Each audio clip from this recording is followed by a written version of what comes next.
नमस्कार मित्रों, मैं डॉक्टर आई.पी. सिंह। हिंदी की भूली बिसरी कहानियों में ये तीसरी कहानी धुलाई वाली, जो एक बंग महिला, सरस्वती में यही शब्द छपा है, लेखिका की है और 1907 ईस्वी में ये कहानी सरस्वती में छपी थी। वास्तव में मित्रों, बंग महिला का नाम राजेंद्र वाला घोष है। यह कहानी हिंदी की मौलिक कहानियों के रूप में चर्चा के केंद्र में है। शुक्ल जी ने ये कहा था कि यदि इंदुमती की मौलिकता को लेकर के कोई प्रश्न चिन्ह खड़ा होता है तो उनकी कहानी 11 वर्ष का समय या दुलाई वाली को हिंदी की पहली मौलिक कहानी माना जा सकता है। तो हजारी प्रसाद जी ने इसी कहानी को, दुलाई वाली को, हिंदी की पहली मौलिक कहानी माना। तो चलिए आपके साथ ये भी देख लेते हैं। काशी जी के दशाश्वमेध घाट पर स्नान करके एक मनुष्य बड़ी व्यग्रता के साथ गोदौलिया की तरफ आ रहा था। एक हाथ में एक मैली सी तौलिया में लपेटी हुई भीगी धोती और दूसरे में सुरती की चुंगोलियों की कई डिबिया और सुंगनी की एक पुड़िया थी। उस समय दिन के 11 बजे थे। गोदौलिया की बाईं तरफ जो गली है, उसके भीतर एक और गली में थोड़ी दूर पर एक टूटे से पुराने मकान में वो जा घुसा। मकान के पहले खंड में बहुत अंधेरा था, पर ऊपर की जगह मनुष्य के वासोपयोगी थी। नवागत मनुष्य धड़धड़ाता हुआ ऊपर चढ़ गया।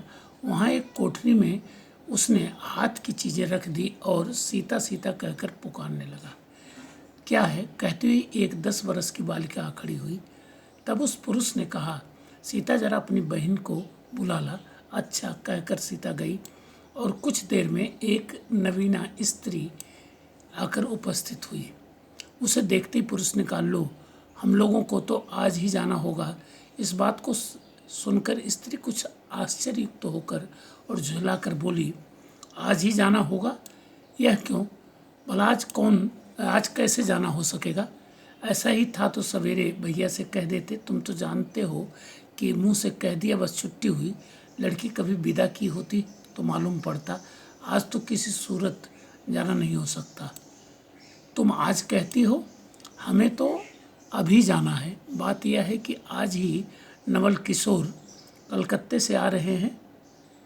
आरे से अपनी नई बहू को भी साथ ला रहे हैं। सो उन्होंने हमें आज ही जाने के लिए इसरार किया है। हम सब लोग मुगल सराय से साथ ही इलाहाबाद चलेंगे। उनका तार मुझे घर से निकलते ही मिला। इसी से मैं झट नहा धोकर लौट आया। बस अब करना ही क्या है, कपड़ा उपड़ा जो कुछ हो बांध बूंद कर घंटे भर में खा पी कर चली चलो। जब हम तुम्हें विदा कराने आए ही हैं, तब कल के बदले आज ही सही। हाँ, यह बात है, नवल जो चाहे कराएं। क्या एक ही गाड़ी में न जाने से दोस्ती में बट्टा लग जाएगा? अब तो किसी तरह रुकोगे नहीं, जरूर ही उनके साथ जाओगे। पर मेरे तो नाकों में दम आ जाएगी। क्यों, किस बात से? उनकी हंसी से। और किससे? हंसी ठट्ठा भी राह से अच्छी लगती है, उनकी हंसी मुझे नहीं भाती। एक रोज़ मैं चौके में बैठी पूड़ियाँ काट रही थी, कितने में न जाने कहाँ से आकर नवल चिल्लाने लगे, ए बुआ देखो, तुम्हारी बहू पूड़ियाँ खा रही हैं। मैं तो मारे शर्म के मर सी गई। हाँ, भाभी जी ने बात उड़ा दी सही। वो बोली, खाने दो, खाने पहनने के लिए ही तो आई ही है। पर मुझे उनकी हंसी बहुत बुरी लगी। बस इसी से तुम उनके साथ नहीं जाना चाहती। अच्छा चलो, मैं नवल से कह दूंगा कि ये बेचारी कभी रोटी तक तो खाती नहीं, पूरी क्यों खाने लगी। इतना कहकर बंसीधर कोठरी के बाहर चले आए और बोले, मैं तुम्हारे भैया के पास जाता हूँ, तुम रो रुलाकर तैयार हो जाना। इतना सुनते ही जानकी देवी की आंखें भर आई और आषाढ़ सावन की ऐसी झड़ी लग गई। दूसरा पार्ट है। बंसीधर इलाहाबाद के रहने वाले हैं। बनारस में ससुराल है। स्त्री को विदा कराने आए हैं। ससुराल में एक साले साली और सास के सिवा और कोई नहीं है। नवल किशोर इनके दूर के नाते में ममेरे भाई हैं, पर दोनों से मित्रता का ख्याल अधिक है। दोनों में गहरी मित्रता है। दोनों एक जान दो कालिब हैं। उसी रोज बंसीधर का जाना स्थिर हो गया। सीता बहन के संग जाने के लिए रोने लगी। माँ रोती धोती लड़की की विदा की सामग्री इकट्ठी करने लगी। जानकी देवी रोती ही रोती तैयार होने लगी। कोई चीज़ भूलने पर धीमी आवाज़ से माँ को याद भी दिलाती गई। 1 बजने पर स्टेशन जाने का समय आया। अब गाड़ी या इक्का लेने कौन जाए।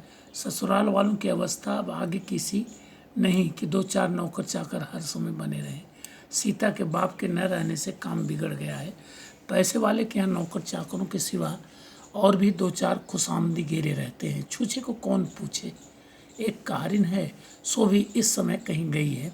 साले राम की तबीयत अच्छी नहीं, वे हर घड़ी बिछौने से बातें करते हैं। तिस पर भी आप कहने लगे, मैं ही धीरे धीरे जाकर कोई सवारी ले आता हूँ, नज़दीक तो है। बंसीधर बोले, नहीं, तुम क्यों तकलीफ़ करोगे, मैं ही जाता हूँ।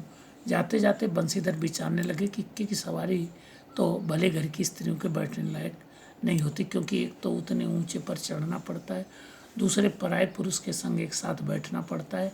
मैं एक पाल की गाड़ी ही कर लूँ, उसमें सब तरह का आराम रहता है। पर जब गाड़ी वालों ने 1.5 रुपया किराया मांगा तब बंसीधर ने मन ही में कहा, चलो इक्का ही सही, पहुंचने से काम। कुछ नवल किशोर तो यहाँ से साथ है नहीं, इलाहाबाद में देखा जाएगा। बंसीधर इक्का ले आए और जो कुछ असबाब था इक्के पर रखकर आप भी बैठ गए। जानकी देवी बड़ी विकलता से रोती हुई इक्के पर जा बैठी। पर इस अस्थिर संसार में स्थिरता कहाँ, यहाँ कुछ भी स्थिर नहीं। इक्का जैसे जैसे आगे बढ़ता गया वैसे जानकी की रुलाई भी कम होती गई। सिकरौल के स्टेशन के पास पहुँचते पहुँचते जानकी अपनी आँखें अच्छी तरह पहुँच चुकी थी। दोनों चुपचाप चले जा रहे थे कि अचानक बंसीधर की नज़र अपनी धोती पर पड़ी और अरे एक बात तो हम भूल ही गए कहकर पछता सा उठे। इक्के वाले के कान बजाकर जानकी जी ने पूछा, क्या हुआ, क्या कोई ज़रूरी चीज़ भूल आए। नहीं, एक देसी धोती पहन कर आना था, सो भूलकर बिलायती ही पहना है।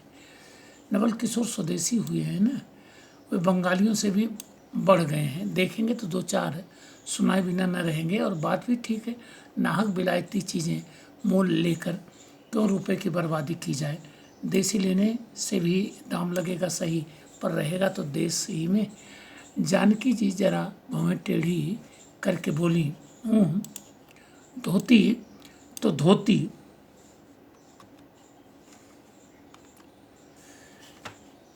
पहनने से काम क्या यह बुरी है। इतने में स्टेशन के कुलियों ने आ घेरा। बंसीधर एक कुली करके चले। इतने में इक्के वाले ने कहा, इधर से टिकट लेते जाइए, पुल के उस पार तो 1.5 दर्जे का टिकट मिलता है। बंसीधर फिर कर बोले, अगर मैं 1.5 दर्जे ही का टिकट लूँ तो। इक्के वाला चुप हो रहा। इक्के की सवारी देखकर इसने ऐसा कहा। यह कहते हुए बंसीधर आगे बढ़े। यथा समय रेल पर बैठकर बंसीधर राजघाट पार करके मुगल सराय पहुँचे। वहाँ पुल लांघकर दूसरे प्लेटफार्म पर जा बैठे। आप नवल से मिलने की खुशी में प्लेटफार्म के इस छोर से उस छोर तक टहलते रहे।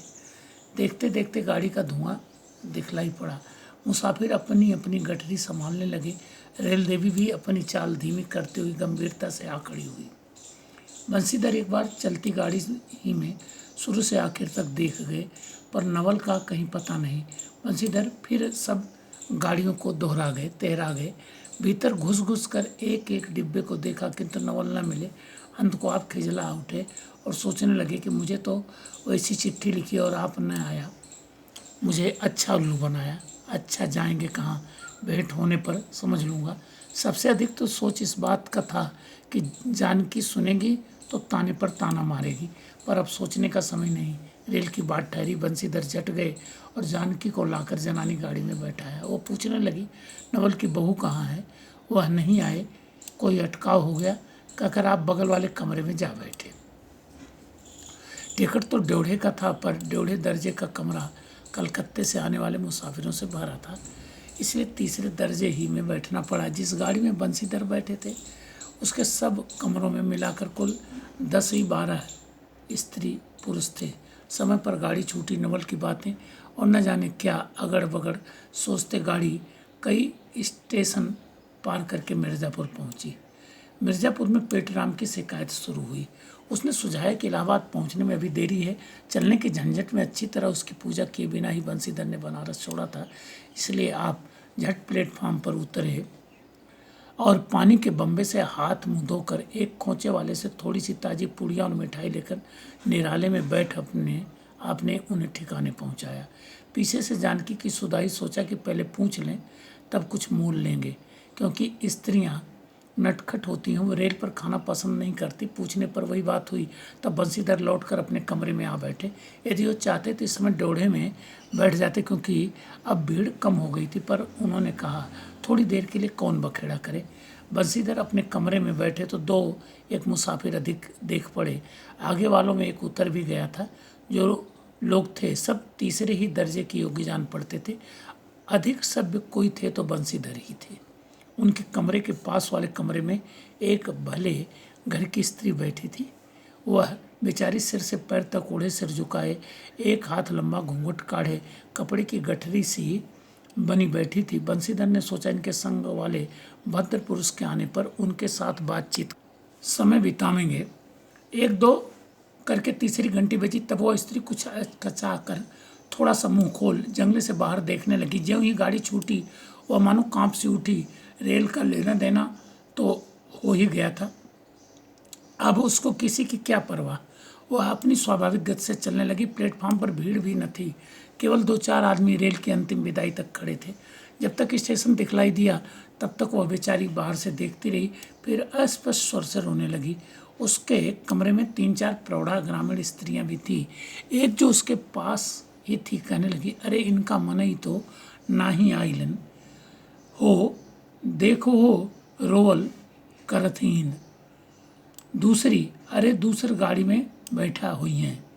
पहली, दुर बौरही, ई जनानी गाड़ी थोड़े है। दूसरी, तऊ तो भल तो कहू, कहकर दूसरी भद्र महिला से पूछने लगी, कौन गांव उतरबू बेटा? मिर्जेपुरा चढ़ियहू न। इसके जवाब में उसने जो कहा सो वह न सुन सकी। तब पहली बोली, हट हम पुछलान। हम कहा, कहाँ उतरबू हो? आए इलाहाबाद। दूसरी, इलाहाबाद कौन गांव हो गैया? पहली, अरे नाही जन पयाग जी, जहाँ मनई मकर नहाए जाला। दूसरी, भला पयाग जी काहे न जानीत ले?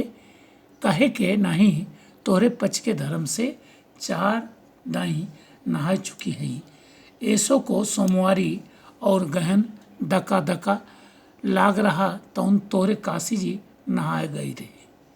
पहली, आवे जाए के तो सब औते जाता बटले बाटे, पुनः यह साहित्य तो विचारो विपत में न पड़ल बाटिन है। हम पचा हई राजघाट टिकस कटौली, मोगल के सराय उतरली है, होद पुना चढ़ली है। दूसरी, ऐसे एक दाएं हम आवत रहे, एक मिली औरो मोरे संगे रही। द कौनो तिसनिया पर उकर मलिकवा उतरे से कि जुरतई हैं गड़िया खुली। अब भैया ऊ गला फाड़ फाड़ नरियाए, ए साहब गड़िया खड़ी कर, ए साहब गड़िया खड़ी तनी खड़ी कर, भला गड़िया दहिनाती काहे के खड़ी होए। पहली, ऊ मेहरुआ बड़ी उजबक रहल, भला कहें कि चिल्लाए से रेलियो कहूँ खड़ी होला।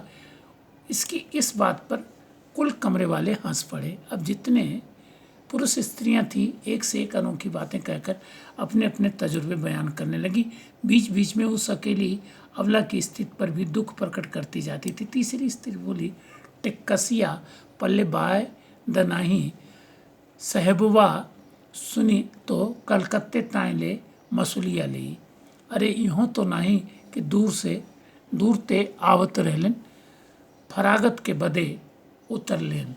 चौथी, हम तो इनके संगे के आदमी के देखबो न किया गुइया। तीसरी, हम देखे रहली हो मजे एक टोपी देले रहलन को। इस तरह उनकी बेसिर पैर की बातें सुनते सुनते बंसीधर उब गए। तब वे उन स्त्रियों से कहने लगे, तुम तो नाहक उन्हें और भी डरा रही हो। जरूर इलाहाबाद तार गया होगा और दूसरी गाड़ी से वे भी वहाँ पहुँच जाएंगे। मैं भी इलाहाबाद ही जा रहा हूँ, मेरे संग भी स्त्रियाँ हैं। जो ऐसा ही है तो दूसरी गाड़ी के आने तक मैं स्टेशन पर ही ठहर रहूँगा। तुम लोगों में से यदि कोई प्रयाग उतरे तो थोड़ी देर के लिए स्टेशन पर ठहर जाना, इनको अकेले छोड़ देना उचित नहीं। यदि पता मालूम हो जाएगा तो मैं इन्हें इनके ठहरने के स्थान पर भी पहुंचा दूंगा। बंसीधर की इन बातों से उन स्त्रियों की वाक्य धारा दूसरी ओर बह चली। हाँ, यह बात तो आप भल कही। नहीं भैया, हम पचे काहे के केहू से कुछ कही, अरे एक के एक करत न बाय तो दुनिया चलत कैसे बाय, इत्यादि ज्ञान गाथा होने लगी। कोई कोई तो उस बेचारी को सहारा मिलते देख खुश हुए और कोई नाराज हुए। क्यों, सो मैं आपसे नहीं बतला सकती।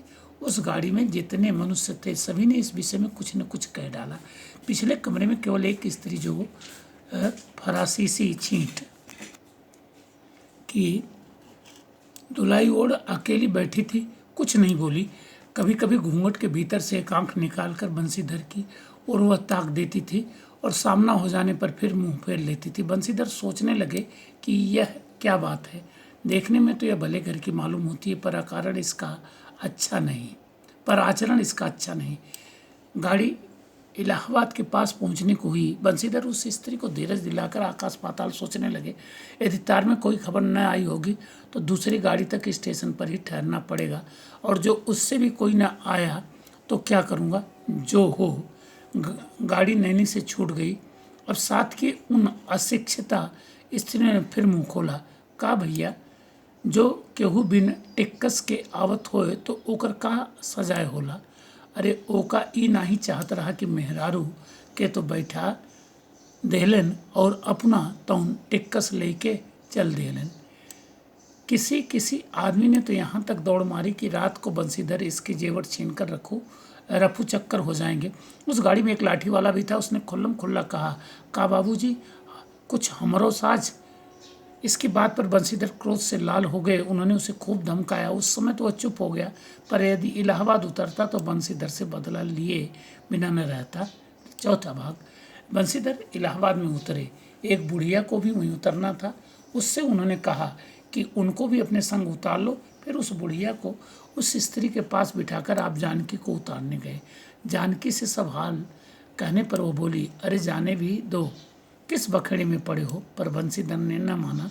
जानकी को और उस भद्र महिला को एक ठिकाने बिठाकर आप स्टेशन मास्टर के पास गए। बंसीधर के जाते ही वो बुढ़िया, जिसे उन्होंने रखवाली के लिए छोड़ा था, किसी बहाने भग गई। स्टेशन मास्टर से पूछने पर मालूम हुआ कि कोई तार नहीं आया। अब तो बंसीधर बड़े असमंजस में पड़े। टिकट के लिए बखेड़ा होगा, क्योंकि वह स्त्री बेटिकट है। लौट कर आए तो किसी को न पाया। अरे ये सब कहाँ गई, यह कहकर चारों तरफ देखने लगे, कहीं पता नहीं। इस पर बंसीधर घबराए। आज कैसी बुरी साइट में घर से निकले कि एक के बाद दूसरी आफत में फंसते चले आ रहे हैं। इतने में अपने सामने उस दुलाई वाली को आते देखा तो ही उन स्त्रियों को कहीं ले गई है। इतना कहना था कि दुलाई से मुंह खोल कर नवल किशोर खिलखिला उठे, अरे यह क्या, सब तुम्हारी ही करतूत है। अब मैं समझ गया कैसा गजब तुमने किया है। ऐसी हंसी मुझे नहीं अच्छी लगती। मालूम होता है वह तुम्हारी ही बहू थी। अच्छा, तो वे गई कहाँ। तो वे लोग तो पाल की गाड़ी में बैठी हैं, तुम भी चलो। नहीं, मैं सब हाल सुन लूँगा तब चलूँगा। हाँ, यह तो कहो तुम मिर्ज़ापुर में कहाँ से आ निकले। मिर्ज़ापुर नहीं, मैं तो कलकत्ते से, बल्कि मुग़ल सराय से तुम्हारे साथ चला आ रहा हूँ।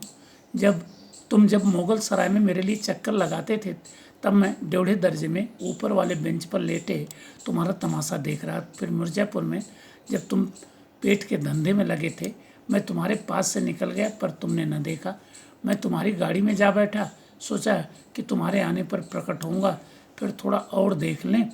करते करते यहाँ तक नौबत आ पहुँची। अच्छा, आप चलो, जो कुछ हुआ उसे माफ़ करो। यह सुन बंसीधर प्रसन्न हो गए। दोनों मित्रों में बड़े प्रेम से बातचीत होने लगी। बंसीधर बोले, मेरे ऊपर तो जो कुछ बीती सो बीती, पर वह बेचारी जो तुम्हारे से गुणवान के संग पहली ही बार रेल से आ रही थी, बहुत ही तंग हुई। उसे तो तुमने नहा के रुलाया, वह बहुत ही डर गई थी। नहीं जी, डर किस बात का था, हम तुम दोनों गाड़ी में थे ना। हाँ, पर यदि मैं स्टेशन मास्टर से इत्तला कर देता तो बखेड़ा खड़ा हो जाता ना। अरे तो क्या मैं मर थोड़े ही गया था। 4 हाथ की धुलाई की भी साथ ही कितनी।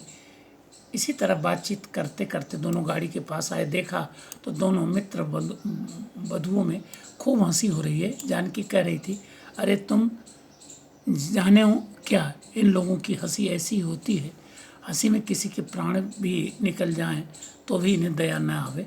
खैर, दोनों मित्र अपनी अपनी घरवाली को लेकर राजी खुशी घर पहुँचे और मुझे भी उनकी आराम कहानी कहने से छुट्टी मिली। तो मित्रों, विवाद की स्थिति में मौलिक कहानी की तलाश में ये तीसरी कहानी है जिसकी सबसे ज़्यादा चर्चा होती है। और आपसे निवेदन किया कि हजारी प्रसाद जी ने इसी को हिंदी की पहली मौलिक कहानी मानी है। तो आपको अच्छी लगे तो इसे सब्सक्राइब करें, लाइक करें और अपने मित्रों को भी सूचना दें। Thank you.